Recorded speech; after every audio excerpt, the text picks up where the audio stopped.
Hi hello ನಮಸ್ತೆ welcome to ಕುಷ್ಮನೆ multi creations. ಇದು ನಾನು ನಿಮ್ಮ ಶಾಂತಿ.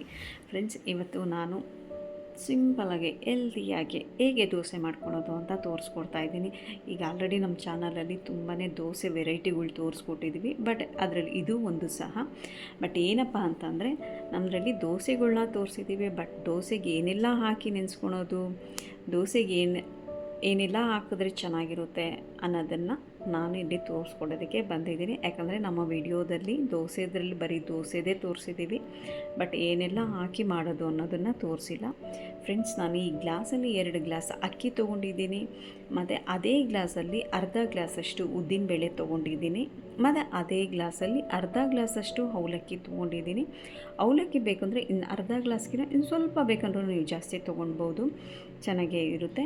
ಮತ್ತು ನಾನು ಇಲ್ಲಿ ಕಡಲೆಬೇಳೆ, ಹೆಸರು ಕಾಳು ಮತ್ತು ತೊಗರಿಬೇಳೆ ಎರಡೂ ಸಹ ಇಷ್ಟು ಸಹ ಅಂದರೆ 3 ಸಹ ಕಡಲೆಬೇಳೆ, ತೊಗರಿಬೇಳೆ, ಹೆಸರು ಕಾಳು, ಮೆಂತ್ಯ ಇಷ್ಟನ್ನು ನಾನು ಎಲ್ಲನೂ ಒಟ್ಟಿಗೆ ಮಿಕ್ಸ್ ಮಾಡ್ಕೊತಾ ಇದ್ದೀನಿ. ಎಲ್ಲ ಒಂದೊಂದು 2 ಟೇಬಲ್ ಸ್ಪೂನಷ್ಟು ಕಾಳುಗಳ್ನ ಹಾಕ್ಕೊಳ್ಳಿ. ನಾನು 2 ಗ್ಲಾಸ್ಗೆ ಆಗೋಷ್ಟು ಮಾಡಿರೋದ್ರಿಂದ. ಮತ್ತು ಅದನ್ನು ಚೆನ್ನಾಗಿ 2ರಿಂದ 3 ಸಲ ಚೆನ್ನಾಗಿ ತೊಳೆದು ನೆನೆಸಿಟ್ಕೊಂಡಿದ್ದೀನಿ. ಒಂದು 6ರಿಂದ 7 ಅವರ್ ನೆನೆಸಿಟ್ಕೊಂಡ್ರೆ ಸಾಕು. ಈವ್ನಿಂಗ್ ಟೈಮಲ್ಲಿ ನಾವು ರುಬ್ಬಿಟ್ಕೊಂಡ್ರೆ ಇಡೀ ರಾತ್ರಿ ನೆಂದಿರುತ್ತೆ, ಬೆಳಗ್ಗೆ ಎದ್ದು ನೋಡಿದ್ರೆ ಈ ರೀತಿಲಿ ಹುಳಿ ಬಂದಿರುತ್ತೆ. ನೋಡ್ಬೋದು ಫ್ರೆಂಡ್ಸ್, ನಾನು ಅದಕ್ಕೆ ರುಬ್ಕೊಂಡಿದ್ದೀನಿ. ನೀವೇನಾದರೂ ಇನ್ನೂ ತಿಕ್ಕಾಗಬೇಕು ಅನ್ನೋದಾದರೆ ನೀವು ತಿಕ್ಕಾಗೆ ಹಸಿಟ್ಟನ್ನ ರೆಡಿ ಮಾಡ್ಕೋಬೋದು. ಈಗ ನನಗೆ ಟಿಫನ್ಗೆ ಎಷ್ಟು ಬೇಕೋ ಅಷ್ಟು ನಾನು ಸಪ್ರೇಟಾಗಿ ತೊಗೊತಾ ಇದ್ದೀನಿ. ಇದಕ್ಕೆ ನಾನು ಸಾಲ್ಟ್ ಎಷ್ಟು ಬೇಕೋ ಅಷ್ಟು ಹಾಕ್ಕೊತಾ ಇದ್ದೀನಿ. ಇಲ್ಲಿ ನಾನು ಯಾವುದೇ ರೀತಿ ಈನೋ ಆಗಲಿ ಸೋಡಾ ಆಗಲಿ ಇದ್ಯಾವುದೂ ಬಳಸಿಲ್ಲ. ನಾವೇನು ಇಂಗ್ರೀಡಿಯೆಂಟ್ ಹಾಕಿದ್ದೀವೋ ಆ ಇಂಗ್ರೀಡಿಯೆಂಟ್ ಹಾಕಿ ನೀವು ಒಂದ್ಸಲಿ ಮಾಡಿ ನೋಡಿ. ಹದ ಎಲ್ಲ ಕರೆಕ್ಟಾಗಿ ಬಂದುಬಿಟ್ರೆ ನಮಗೆ ಹುಳಿ ಚೆನ್ನಾಗಿ ಬರುತ್ತೆ. ಹುಳಿ ಚೆನ್ನಾಗಿ ಬಂದಾಗ ನಮಗೆ ಸೋಡದ ಅವಶ್ಯಕತೆಯೇ ಇರಲ್ಲ, ಮತ್ತು ತಿನ್ನೋದಕ್ಕೂ ಅಷ್ಟೇ ಟೇಸ್ಟಿಯಾಗಿರುತ್ತೆ. ಚಳಿಗಾಲ ಮಳೆಗಾಲ ಅಂದಾಗ ಸ್ವಲ್ಪ ಹುಳಿ ಬರೋದು ಕಡಿಮೆನೇ, ಬಟ್ ಆದ್ರೂ ನಾವು ದೋಸೆ ಇಡ್ಲಿ ಮಾಡ್ಕೊಂಡಾಗ ಅದ್ರ ಟೇಸ್ಟು ಚೆನ್ನಾಗಿ ಬರುತ್ತೆ. ದೋಸೆ ಆದರೂ ಬಂದ್ಬಿಡುತ್ತೆ, ಇಡ್ಲಿ ಒಂದೊಂದು ಸಲ ಮಾತ್ರ ಹುಳಿ ಬಂದಿರಲ್ಲ. ಆದ್ರೂ ಬಟ್ ಇಡ್ಲಿ ಅಷ್ಟು ಸಾಫ್ಟಾಗಿ ಬರೋಲ್ಲ, ಒಂದು ಸ್ವಲ್ಪ ಗಟ್ಟಿ ಬಂದುಬಿಟ್ಟಿರುತ್ತೆ, ಬಟ್ ಆದರೂ ತಿನ್ಬೋದು.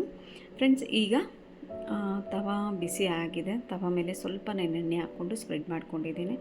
ಈಗ ನಮಗೆ ಎಷ್ಟು ಬೇಕೋ ಅಷ್ಟು ಹಸಿಟ್ಟು ಹಾಕ್ಕೊಂಡು, ಏನು ದೋಸೆ ಇಟ್ಟಿದೆಯೋ ಅದು ಹಾಕ್ಕೊಂಡು ಕ್ಲೀನಾಗಿ ರೌಂಡಾಗಿ ದೋಸೆ ಹಾಕ್ಕೊಳ್ಳೋಣ.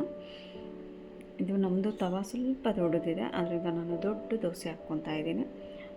ಸ್ವಲ್ಪ ನಾವು ಕ್ರಿಸ್ಪಿಯಾಗಿ ತಿನ್ನೋದ್ರಿಂದ ತೆಳ್ಳಗೆ ಹಾಕ್ಕೊತಾ ಇದ್ದೀನಿ. ನಿಮಗೆ ಯಾವ ಥರ ಬೇಕಾದರೂ ನೀವು ಆ ಥರ ಹಾಕ್ಕೊಳ್ಳಿ. ಇವನ್ ಸೆಟ್ ದೋಸೆ ಥರನೂ ಹಾಕ್ಕೋಬೋದು. ಇದ್ರ ಮೇಲೆ ನೀವು ಆನಿಯನ್ನು, ಕೊತ್ತಂಬರಿ ಏನು ಬೇಕಾದ್ರೂ ಹಾಕ್ಕೋಬೋದು, ಇಲ್ಲಾಂದರೆ ಮಿಕ್ಸ್ ಮಾಡಿ ಸಹ ಹಾಕ್ಕೋಬೋದು. ಈಗ ನಾನು ಇದಕ್ಕೆ ಎಣ್ಣೆ ಹಚ್ಕೊತಾ ಇದ್ದೀನಿ. ನೀವು ಬೇಕಂದರೆ ತುಪ್ಪ ಸಹ ಹಚ್ಕೋಬೋದು, ಚೆನ್ನಾಗಿರುತ್ತೆ. ಬಟ್ ಬಿಸಿ ಬಿಸಿ ತಿನ್ನೋಕ್ಕೆ ಚೆನ್ನಾಗಿರುತ್ತೆ. ನೋಡ್ಬೋದು, ಈಗ ಇದು ಚೆನ್ನಾಗಿ ಆಗಿದೆ.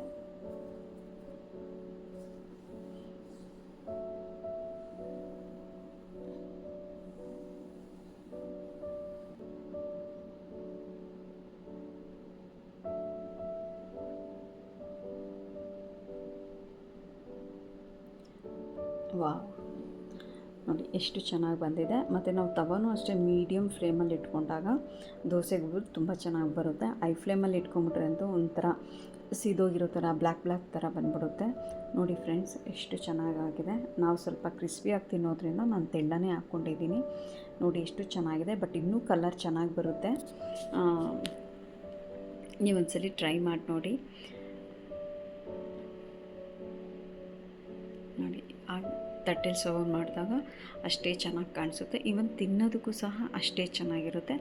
ಮತ್ತು ನಾವು ದೋಸೆ ಹಸಿಟ್ಟು ಮಿಕ್ಕಿದಾಗಲೂ ಸಹ ಇದು ಇಡ್ಲಿ ಹಿಟ್ಟು ಏನಿದೆಯೋ, ಇಡ್ಲಿ ಹಿಟ್ಟಲ್ಲೂ ನಾವು ದೋಸೆ ಹಾಕ್ಕೊತೀವಿ. ಆ ಇಡ್ಲಿ ಹಿಟ್ಟಲ್ಲಿ ದೋಸೆ ಹಾಕಿದಾಗ ನಮಗೆ ಅದು ನೀವೊಂದ್ಸಲಿ ಆ ದೋಸೆ ತಿನ್ನೋಡಿ. ಬರೀ ಇಡ್ಲಿಗೆ ಅಂತ ಏನು ನೆನೆಸಿರ್ತೀವೋ ಆ ಹಸಿಟ್ಟಲ್ಲಿ ನಮಗೆ ದೋಸೆ ಅಷ್ಟು ಟೇಸ್ಟ್ ಕೊಡೋಲ್ಲ. ಬಟ್ ಇಲ್ಲಿ ನಾನು ಏನೇನು ಹಾಕಿದ್ದೀನೋ ಎಲ್ಲ ಥರ ಕಾಳು ಮಿಕ್ಸ್ ಮಾಡಿ ಹಾಕಿದ್ದೀನೋ, ಈ ದೋಸೆ ನಾವು ತಿನ್ನೋಡಿ. ಇದೊಂಥರ ಹಂಗೆ ಬರೀ ದೋಸೆನೇ ತಿನ್ಬಿಡ್ಬೋದು. ಇವನ್ ಚಟ್ನಿ ಸಾಗು ಎಲ್ಲ ಏನೂ ಇಲ್ಲದೇ ತಿನ್ಬೋದು. ಒಂಥರ ಟೇಸ್ಟ್ ಕೊಡುತ್ತೆ. ಬಾಯಿಗೆ ಒಂಥರ ಚೆನ್ನಾಗಿರುತ್ತೆ, ಒಂಥರ ಕಮ್ಮಗಿರುತ್ತೆ ಅಂತ ಹೇಳ್ತಾರಲ್ಲ, ಅದು ನಮ್ಮ ಲ್ಯಾಂಗ್ವೇಜಲ್ಲಿ ನಾನು ಹೇಳಿದ್ದೀನಿ. ತುಂಬಾ ಚೆನ್ನಾಗಿರುತ್ತೆ ನೋಡಿ ಫ್ರೆಂಡ್ಸ್, ಎಷ್ಟು ಚೆನ್ನಾಗಿದೆ ಅಂತ. ಈ ರೀತಿಯಲ್ಲಿ ನೀವು ಒಂದ್ಸಲಿ ಮಾಡಿ ನೋಡಿ, ಮಾಡಿಬಿಟ್ಟು ಹೇಗಿತ್ತು ಅಂತೇಳಿ ಕಮೆಂಟ್ಸ್ ಮುಖಾಂತರ ತಿಳಿಸಿ ಫ್ರೆಂಡ್ಸ್. ಈಗ ನಾನು ಇದನ್ನು ಸ್ವಲ್ಪ ತಿಕ್ಕಾಗಿ ಹಾಕ್ಕೊಂಡಿದ್ದೇನೆ, ಯಾಕಂದರೆ ಮಗನ ಬಾಕ್ಸ್ಗೆ ಹಾಕಬೇಕು, ಅಲ್ಲಿ ಸ್ವಲ್ಪ ಡ್ರೈ ಆಗೋಗ್ಬಿಡುತ್ತೆ, ಗಟ್ಟಿಯಾಗುತ್ತೆ ಅಂಥೇಳಿ ಸ್ವಲ್ಪ ಮಂದಕ್ಕೆ ಹಾಕಿದ್ದೀನಿ. ಈ ದೋಸೆಗೆ ನೀವು ತೆಂಗಿನಕಾಯಿ ಚಟ್ನಿ ಆಗಿರ್ಬೋದು, ಕಡಲೆಬೀಜ ಚಟ್ನಿ ಹಾಕಿರ್ಬೋದು, ಟೊಮೊಟೊ ಚಟ್ನಿ ಆಗಿರ್ಬೋದು, ಈವನ್ ಸಾಗು ಮಾಡ್ಕೊಳ್ಳಿ, ತುಂಬಾ ಚೆನ್ನಾಗಿರುತ್ತೆ. ನಾನು ಸಾಗು ದೋಸೆಗೆ ಹೇಗೆ ಮಾಡ್ಕೊಳೋದು ಅಂತ ನಾನು ಇನ್ನೊಂದು ವಿಡಿಯೋದಲ್ಲಿ ತೋರಿಸ್ಕೊಡ್ತೀನಿ. ಬಟ್ ಇವತ್ತು ನಾನಿಲ್ಲಿ ದೋಸೆ ಹೇಗೆ ಮಾಡೋದು ಅಂತೇಳಿ, ಅದಕ್ಕೆ ಏನು ಇಂಗ್ರೀಡಿಯೆಂಟ್ ಅಂತ ಹೇಳಿ ತೋರಿಸಿದ್ದೀನಿ. ಇಲ್ಲಿ ನಾನು ಕ್ಯಾಪ್ಸಿಕಮ್ದು ಸಾಗು ಮಾಡ್ಕೊಂಡಿದ್ದೀನಿ. ಬಟ್ ಈ ಕ್ಯಾಪ್ಸಿಕಮ್ ಕರಿ ಹೇಗೆ ಮಾಡೋದು ಅಂತೇಳಿ ನಾನು ಮುಂದಿನ ವಿಡಿಯೋದಲ್ಲಿ ತೋರಿಸ್ತೀನಿ friends. Thank you friends, thanks for watching.